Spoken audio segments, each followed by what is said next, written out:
If grass-fed makes you feel duped, you're not alone or crazy. In 2016, the USDA dropped its own grass-fed definition, and in 2015, the mandatory country of origin labels for beef were also eliminated. That's a problem, and it's why I tell families not to trust the grocery labels. Now, recently, Dr. Berg put up a video specifically talking about grass-fed beef. And today I want to react to this video and show you what he got right, what he got wrong, and where his content didn't go far enough, all from the perspective of a rancher.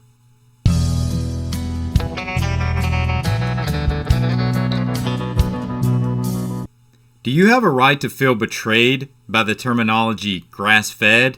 Well, let's begin by taking a look at another professional's opinion on this very topic.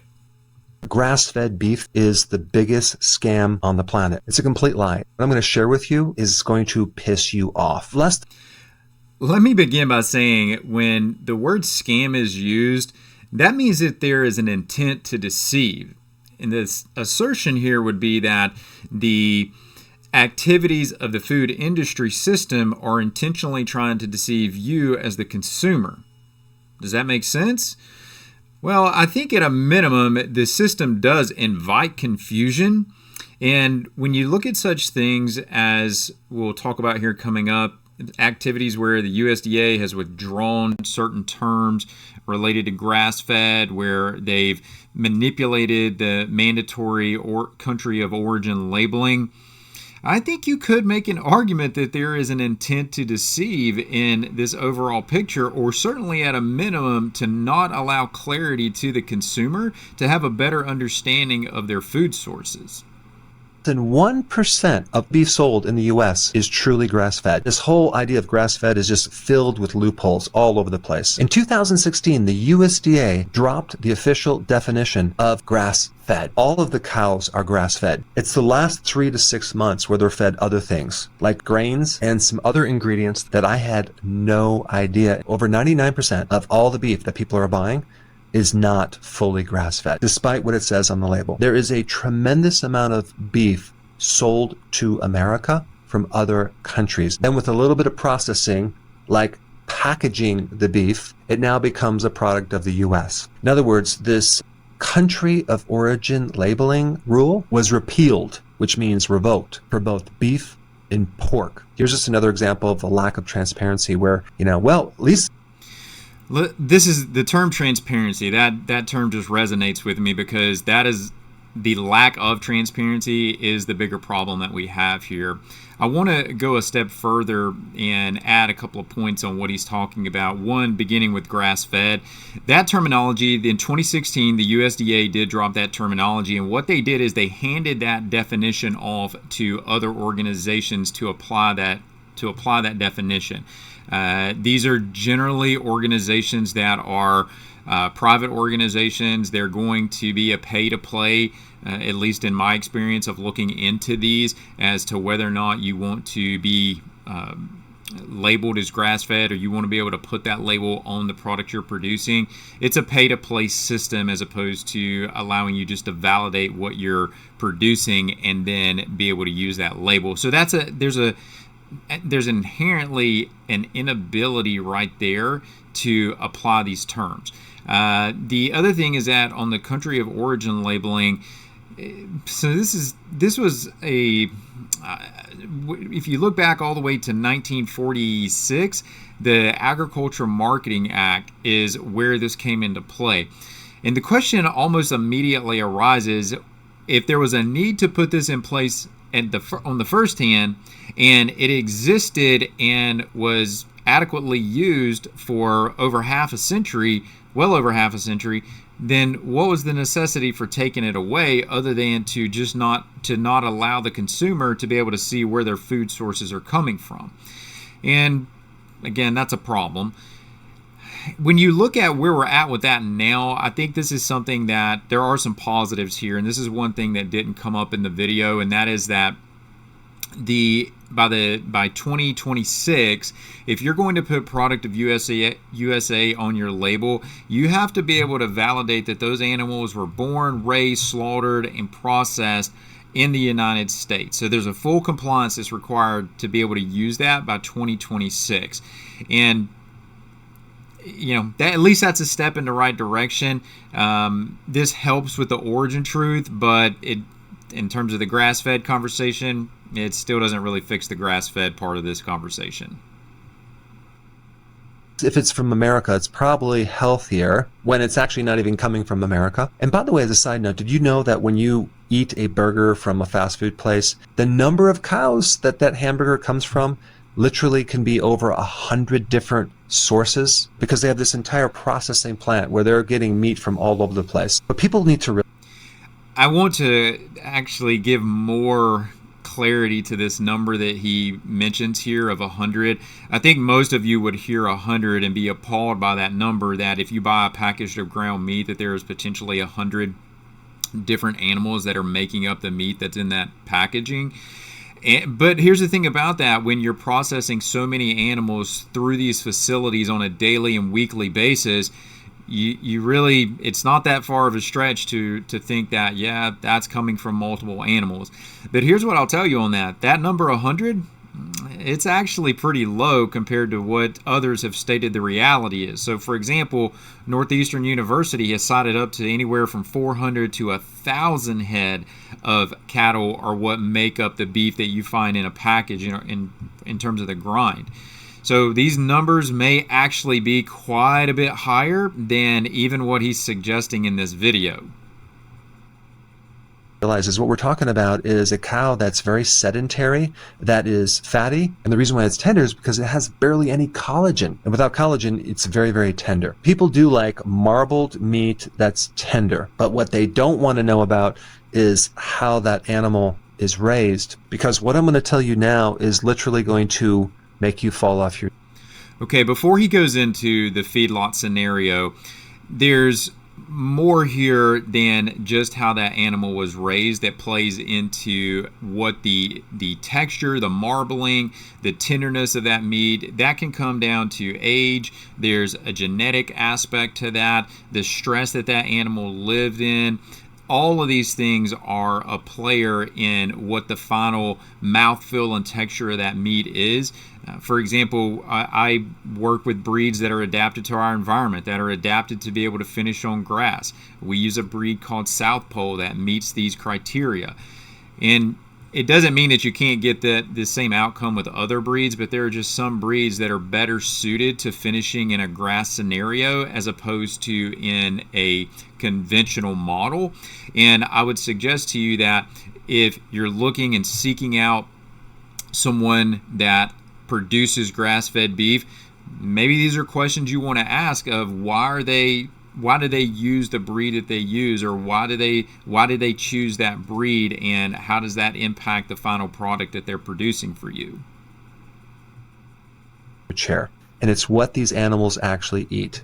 You might think, well, grains, well, it's probably a bucket of whole grains, pretty healthy. No, they actually feed these animals in the feedlot something called DDGS, and that stands for dried distillers grain with solubles, aka the waste product from making ethanol. They take dent corn, which is field corn, it's inedible, you can't eat it. What are they going to do with this GMO waste product filled with glyphosate? It's basically the toxic byproduct from making ethanol. And what I found out is because of the subsidies, taxpayers' contribution to this, the cost for 1 metric ton of this waste material that is fed to the animals is roughly $150. Now do you see why they can make so much profit on this? Because to me, this is not even about why they can make so much profit on this. That is a very important point here. But the other side of this is that when you are looking at the difference in the cost between a truly grass finished product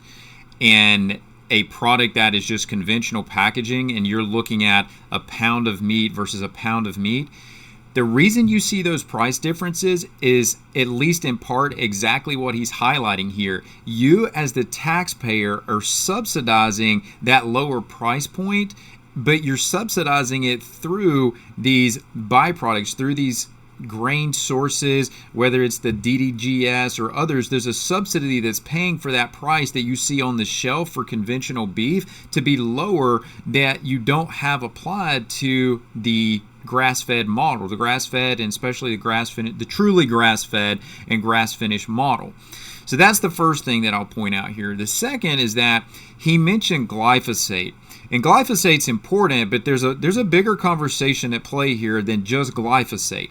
And that is that when you look at the other toxins that could exist in this DDGS2, glyphosate is not the only herbicide that's used. You have glufosinate, you have atrazine in here, you have neonicotinoids.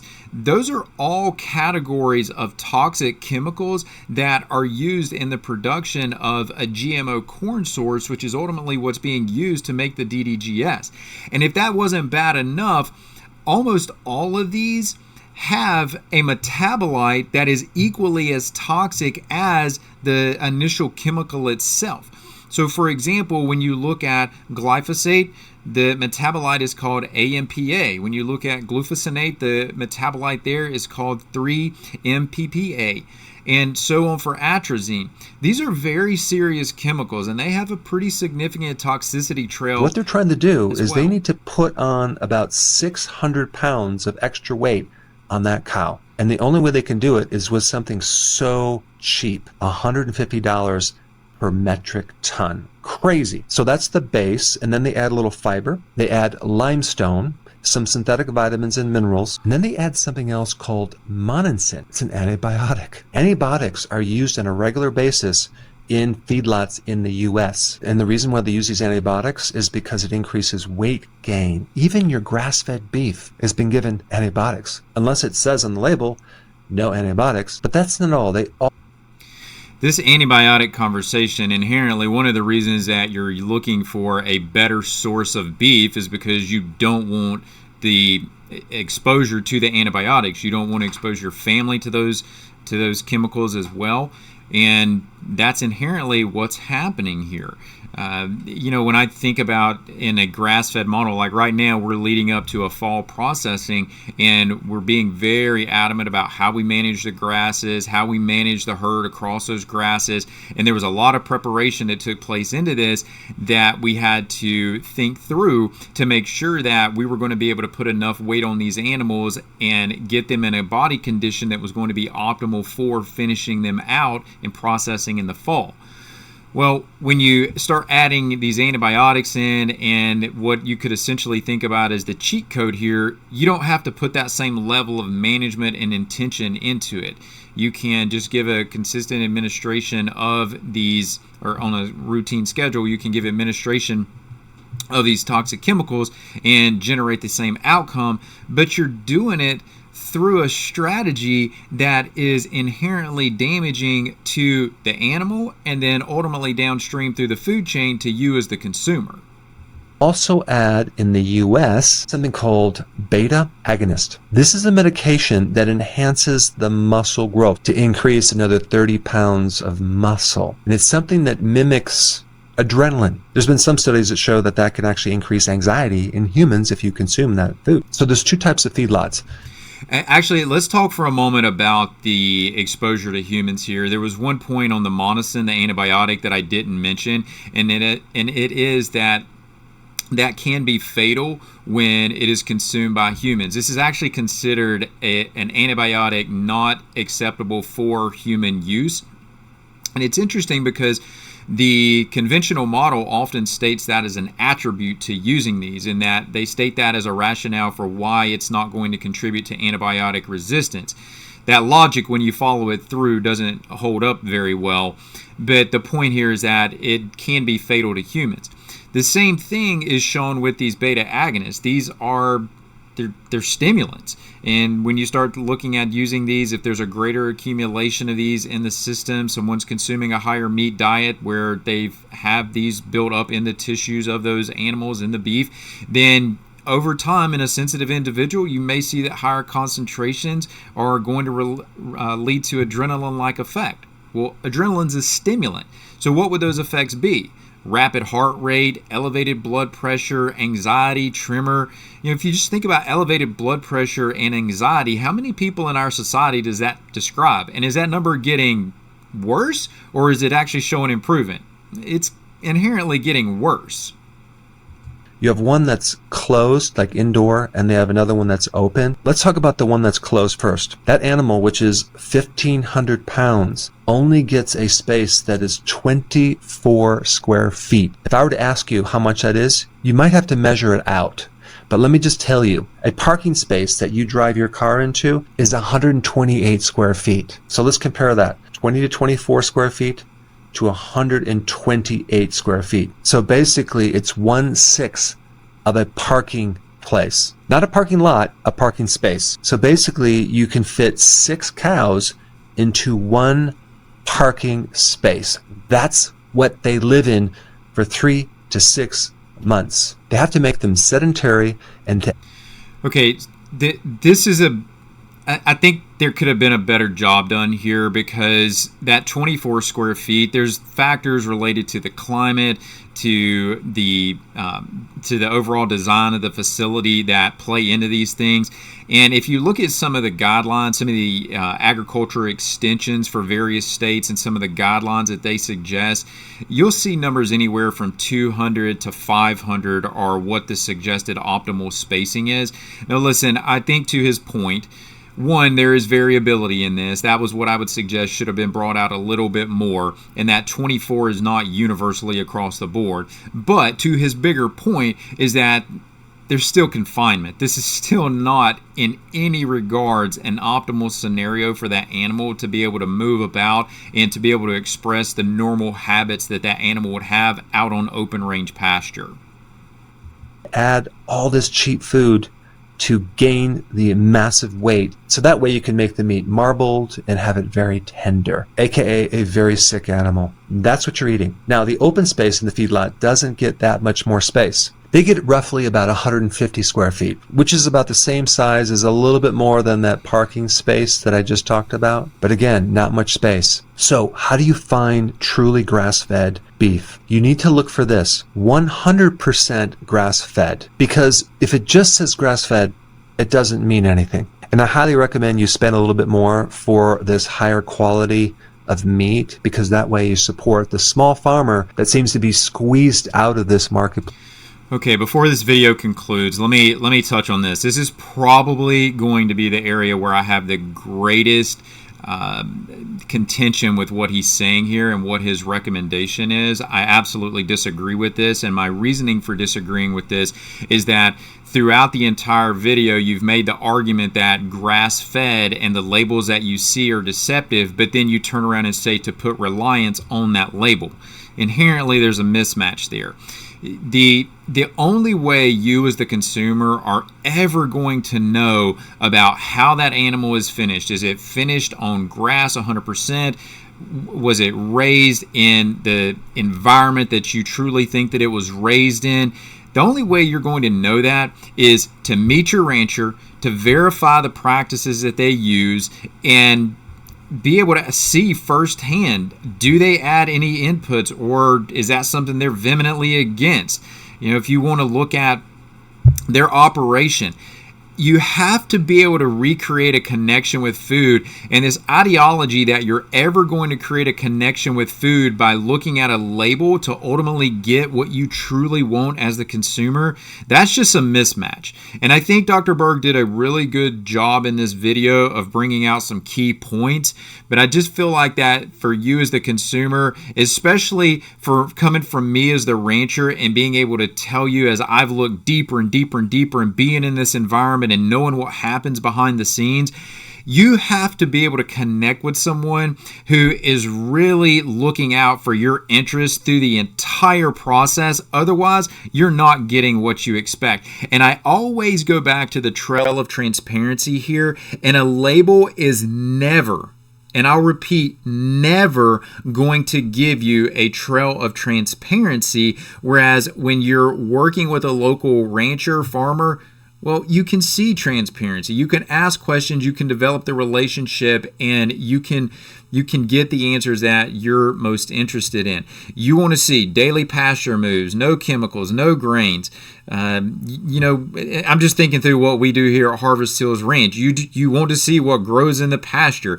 I give my animals daily sea salt. They have access to that on a ad lib basis. They can have as much of that as they want. They're born and raised right here on this ranch, and I know what happens in that processing. When you eat a package of ground beef, it's only one animal. And those are the things that I think most of you are probably seeking out, but it's also what most of you are probably not getting if you're still dependent on labels, which I hope in listening to this that you'll take a different viewpoint on what a label actually means. So if Dr. Berg's video, if you watch that and it lit a fire under you and you thought, you know what, I'm ready to stop trusting labels and start trusting relationships. Well, if you're in Texas and Louisiana, then hey, Harvest Hills Ranch can help you out because we're raising these animals the way that they were intended to be raised, and we're not cutting corners, and we're giving you what you as the consumer expect. And I'll show you exactly how we raise our cattle. I'm proud of how we raise our cattle, and I enjoy showing it off. And if labels have fooled you before, you listen to a video like this and you think, oh, that did catch me off guard.